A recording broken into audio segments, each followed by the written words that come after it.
Ba't may tag yung damit mo? Madali, ano ba? Gaga talaga to si Kara. Pero akong gunting, may tag yung damit ni gandang Kara.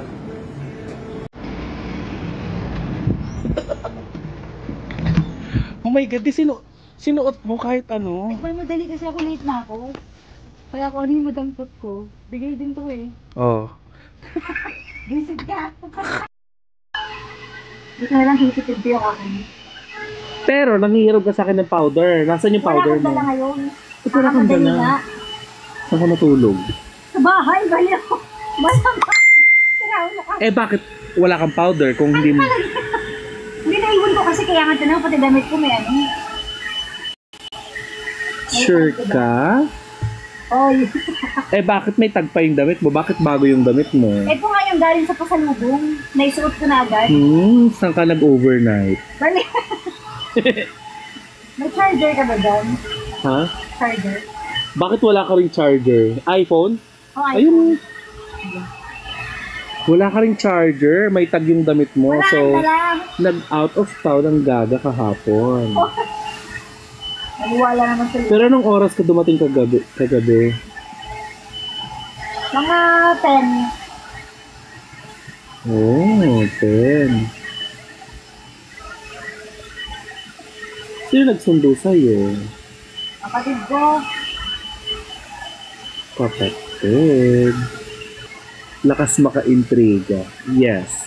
Kasi nagdududa ako bakit wala siyang dalang mga make-up, charger, tapos yung damit niya bago. Eh kung galing lang siya sa bahay nila, di ba? Saka inasikaso ko pa si Isaac. Wala sa bahay si Isaac. Ikaw ba sa tanong ng buhay mo nakakita ka ng lumilipad na magic carpet? Adik lang ang nakakagawa nun. Kaya yan si Princess Jasmine. sorry for ruining your childhood. Pero yun talaga yung kwento nun. Sinisiraan mo sila. Adik talaga si Princess Jasmine at saka si Aladdin. Kasi di ba wala namang May special powers kasi sila. Oo, mas malakas ang tama ni Snow White. Kinakausap yung mga duwende. Pati mga daga, 'di ba? Mga birds. Ikaw ba nakikipag-usap ka sa birds? Hindi. Kasi alam mo yung mga dapat yan ang mga tinutukhang. Sinaka-diuretic yung bakla. Tapos, yung likod mo, Tibak. Nakatibak. Yun lang yung bukas. Kasi naka-tights ka, di ba? So, bubuksan lang yung dalawang pisngi ng puwet para lang makita. Bunganga mo. Pero may stocking sa loob ng puwet. Para hindi Ano yung tsura no? May nakasuksok sa puwet ng stocking? Yung stockings ay beige. Ano yung tampons? Beige yung color ng stockings. Parang laman loob. Tapos yung kapa mo, ihahawi mo, Corazazia! Ganon. Tapos pag nasa harap mo na, Anong mga tagasunod ko? Tao pa rin? Puwet. Yun ang power ko, yung puwet ko. Ang mga tagasunod mo ay mga langgam. Ganon. Para ikaw lang. Ganon ah. Para akong reyna ng pulang langgam. Bastos nito. Ang kapangyarihan mo ay ang mata mo. Pag tumitig ka sa kanan, lalabas yung red lights. Pag tumitig ka sa kaliwa, Cyclops! black lights naman yung lalabas. Wow! So doon na ka sa lalay. Ganon. Ang taray. Diba? Saan ka nakita ng itim na ilaw? Black light. Lalabas Siraulot. lalabas mo sa mata mo. Tapos kapag nagalit ka, kapag halimbawa, Gusto magalit na ako ngayon para makita mo yung kapangyarihan. sobrang explosion ng galit mo, ilalabas mo lang yung bibig mo. Ganon. Tapos, at story.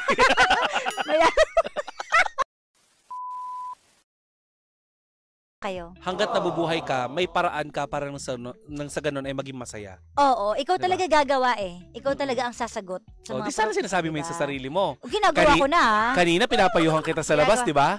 Eh, iba naman yon, future naman yon, lang yaka. Malalim na yon. Sabi ko, te.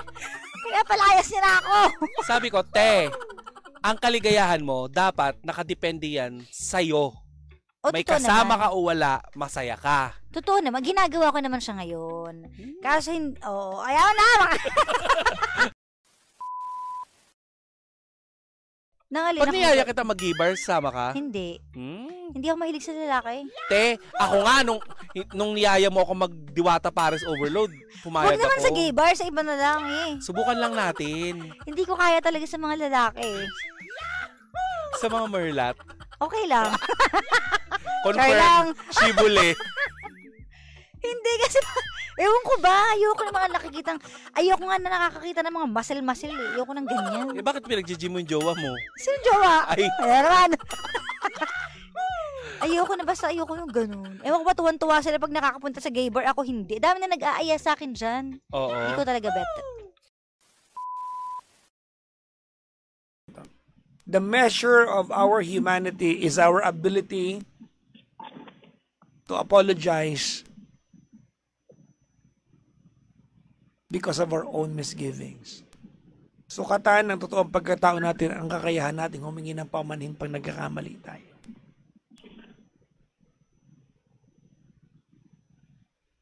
Opo. Okay? Yes po. Balitaan mo ako, ha? Karir muna, Papadya karir po muna. talaga.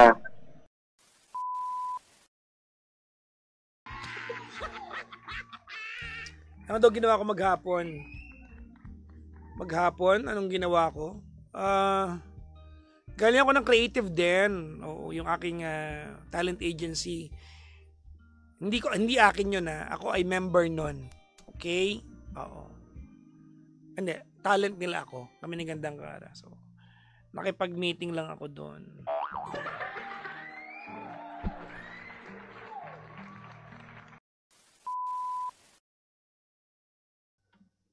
Ba't di mo siya tinanong? Ba't di nagpadala ma?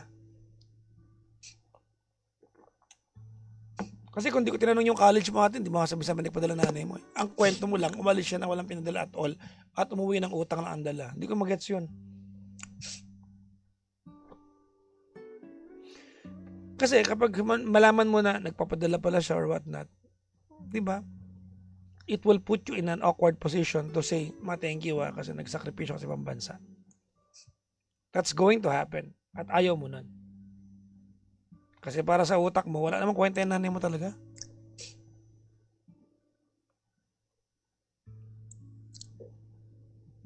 Hindi mo gagawin talaga yun kasi you don't want to put yourself in an awkward position that you may have to apologize to your mom or maybe just to say thank you to her. You want your mom to be a mom. Tama? Yes po. To you. And I feel bad for you kung hindi niya nagawa yun because she was away. But you are now in that age where you can now be a daughter because to your mom. Tama? So instead na hinahanap mo yung part na di ka magpakanan sa akin, di kung di mo antay, di magpakanak ka sa kanya. Nakakamatay ba yun? Kasi kung nakakamatay, makikipaglibing ako sa'yo. Dahil hindi naman nakakamatay talaga yan. Build one. Okay po. Huwag mong hayaan na lumipas ang panahon. Di ba na hindi mo na-enjoy yung pagiging nanay ng nanay mo sa'yo.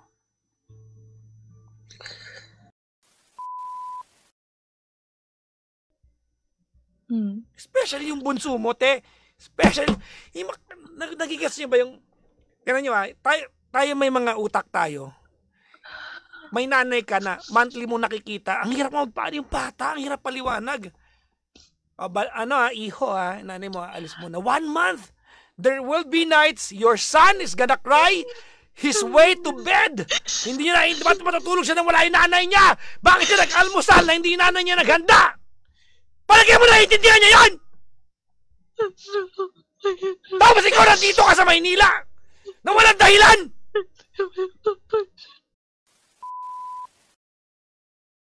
Mo yung bunso, especially yung bata, especially yung bata. Imagine mo yung, oh my God, sorry pero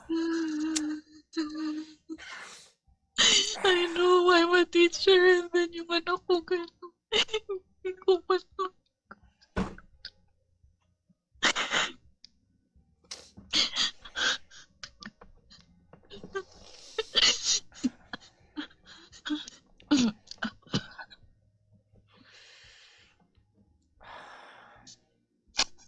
I think I just need a confirmation from Papa Jock.